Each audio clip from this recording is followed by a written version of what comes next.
دین اسلام میں کوئی زبردستی نہیں ہے، ہدایت صاف طور پر ظاہر اور گمراہی سے الگ ہو چکی ہے۔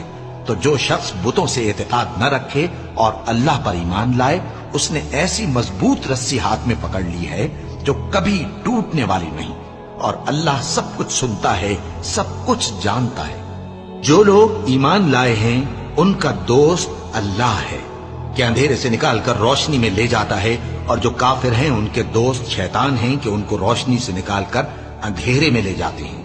یہی لوگ اہل دوزخ ہیں کہ اس میں ہمیشہ رہیں گے۔ بھلا تم نے اس شخص کو نہیں دیکھا جو اس غرور کے سبب سے کہ اللہ نے اس کو سلطنت بخشی تھی، ابراہیم سے اپنے پروردگار کے بارے میں جھگڑنے لگا؟